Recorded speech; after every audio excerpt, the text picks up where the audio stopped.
This is what it looks like when the American dream becomes a financial trap. One expert is warning that home prices could crash 50%, worse than 2008, starting this year. You thought your house was your retirement plan? You thought real estate always goes up. You thought you were building wealth. You were wrong. In this special report, we are going to break down why housing analysts are predicting a correction that could wipe out trillions in home equity. We are going to show you which cities are already seeing prices fall. We are going to expose the structural problems that even Wall Street cannot fix. And we are going to explain why this time there may be nobody coming to bail out homeowners. Let us start with the warning that shook the real estate world. Melody Wright is a housing analyst who has been tracking the market for decades. In a recent interview, she delivered a prediction that made headlines. She believes the housing market will correct all the way to a point where median household income matches median home prices. If that happens, prices would need to fall by roughly 50% from their peaks. That would be worse than 2008. During the last crash, prices were heading toward that equilibrium, but Wall Street investors swooped in and bought distressed properties by the millions.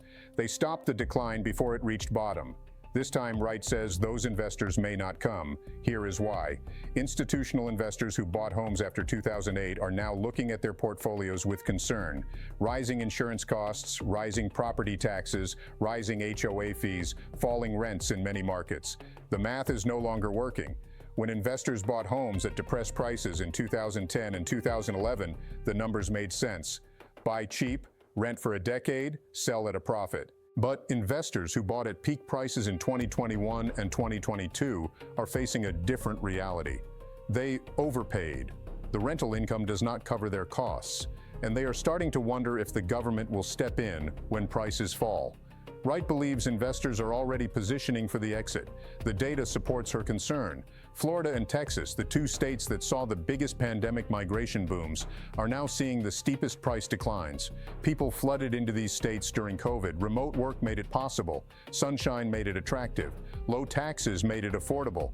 Builders responded to the demand. They built and built and built. Now there is oversaturation, more supply than demand, prices falling in markets that were supposed to be bulletproof. According to housing analysts, the states that boomed hardest are now correcting fastest. The national picture is more complicated but equally troubling. Median home prices remain near record highs. The median sale price exceeded $400,000 in 2025. That is up from about $300,000 before the pandemic. Meanwhile, mortgage rates have been stuck above 6% for years. The average rate as of January 2026 is around 6.2%. At current prices and rates, the monthly payment on a median-priced home with 20% down is approximately $2,100. That is just principal and interest. Add taxes, insurance, and maintenance, and you are looking at $2,800 or more per month. The median household income in America is about $83,000. That is roughly $6,900 per month before taxes. Housing is supposed to be 30% of income at most. At these prices, it is over 40%. The math does not work for average Americans. So who is buying? Cash buyers, downsizers selling expensive homes in coastal cities, foreign investors, trust fund kids. First-time buyers have been priced out of most markets. The home ownership rate for Americans under 35 has been declining for years. This is not a healthy market. This is a market that works only for people who already have money. Redfin calls 2026 the beginning of the Great Housing Reset. Their prediction is not a crash exactly. It is a slow, grinding adjustment over 5 years or more. Home prices rising slower than wages. Affordability gradually improving, but not fast enough to help anyone who needs to buy a home today. They expect home prices to rise about 1% in 2026, barely keeping pace with inflation. In some markets, prices will actually decline. The cities expected to see the biggest price drops are concentrated in Florida and the West. Multiple Florida metro areas are projected to see year-over-year declines. Miami, Tampa, Jacksonville, Orlando. The Sunshine State is losing its shine. In the West, markets that overheated during the pandemic are cooling. Austin, Denver, Phoenix, Portland. These were the darlings of the housing boom.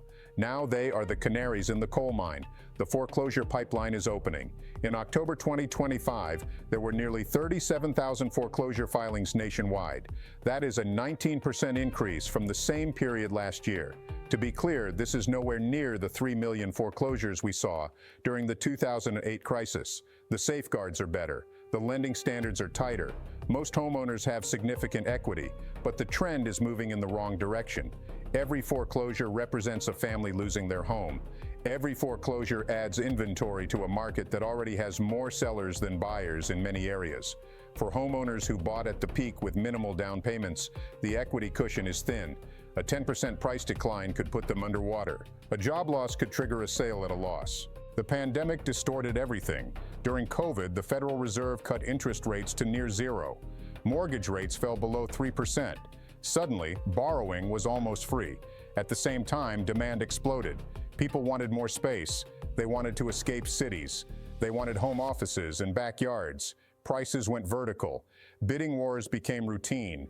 People paid hundreds of thousands over asking price. That was not a real estate market. That was a speculative frenzy fueled by free money. Now the free money is gone. Rates are back to historical norms, and the prices set during the frenzy are meeting the reality of normal financing. The lock-in effect is freezing the market. Roughly 60% of homeowners have mortgage rates below 4%. Many have rates below 3%. If they sell, they have to buy at 6% or higher. Their monthly payment would nearly double for the same house. So they do not sell. They stay locked in. Inventory stays low. The market stays frozen. This is good for homeowners who never plan to move. It is terrible for everyone else. Buyers face limited choices and high prices. Young families cannot find starter homes. Divorcing couples cannot afford to split up. Employers cannot attract workers who cannot afford local housing. The economy needs mobility. The housing market has destroyed it. For older Americans, this creates specific problems. Many people approaching retirement plan to downsize, sell the family home, buy something smaller, pocket the difference for retirement. That plan made sense when you could sell high and buy low somewhere cheaper. Now, if you sell, you lose your low mortgage rate. Smaller homes are not much cheaper because everything is expensive. The net benefit of downsizing has shrunk dramatically. Some retirees are choosing to stay in homes too big for their needs because the financial math of moving no longer works. Others are finding that their home equity, which they counted on for retirement, may not be worth what they thought if prices decline. Insurance is becoming unaffordable. In Florida, home insurance premiums have more than doubled in many areas. In California, insurers are leaving entire regions. This is not just about housing prices. It is about the total cost of ownership. If your insurance goes from $2,000 a year to $6,000 a year, your home effectively costs $4,000 more annually. That eats into equity. That strains budgets. That makes some homes unsellable. Climate change is making certain areas uninsurable: flood zones, fire zones, hurricane corridors. The market has not fully priced in these risks. When it does, some properties will become worthless. What should you do? If you own your home with a low mortgage rate and plan to stay for many years, you are probably fine. Your monthly payment is locked. You can ride out whatever happens to prices. If you are thinking of selling, consider whether now is the right time. More inventory is coming. Competition for buyers will increase. Prices in many markets may be lower in a year or two. If you are thinking of buying, patience may be rewarded. Affordability is slowly improving. More homes are sitting on the market longer. Sellers are becoming more flexible. If you are counting on your home equity for retirement, have a backup plan. Real estate is not liquid. Prices are not guaranteed. What you could sell for today may not be what you can sell for when you need the money. The housing market spent 4 years defying gravity. Prices rose despite rising rates. Inventory stayed tight despite falling demand. Gravity is starting to win. The great housing reset is here. It will not be a crash like 2008 with foreclosures on every block. It will be slower, more grinding, more frustrating for anyone trying to buy or sell. And for some markets, for some homeowners who bought at the wrong time with the wrong terms, it may be devastating. Your home is not just where you live. It is where most Americans keep most of their wealth. When that wealth is at risk, everything is at risk. Watch the numbers. Watch your market. Watch your equity. The reset has begun. Let me give you some specific numbers to think about. In 2019, before the pandemic, the median home price in America was roughly $320,000. By 2022, it had jumped to over $450,000, a 40% increase in 3 years. Wages did not rise 40%. The increase was almost entirely driven by low interest rates and pandemic demand. Those low rates are gone. The demand has normalized, but the prices remain. For the market to return to historical affordability norms, either prices must fall significantly, wages must rise dramatically, or rates must drop back toward the pandemic lows. Rates are unlikely to return to 3%. The Federal Reserve has signaled that the ultra-low rate era was an emergency measure, not a new normal. Wage growth is occurring but slowly. At current rates of growth, it would take many years for incomes to catch up to prices. That leaves price adjustment as the most likely path to normalization. The Great Housing Reset is not a prediction, it is math. At some point, prices must align with what buyers can afford. The question is when and how quickly. For homeowners who bought before the pandemic with low rates, the reset is an abstraction. They have equity cushion and payment stability. For homeowners who bought at peak prices with minimal down payments, the reset could mean years of being underwater. Unable to sell without bringing cash to closing, trapped in homes that cost more than they are worth. For would-be buyers waiting on the sidelines, the reset offers hope. Patience may be rewarded with better prices and more negotiating power.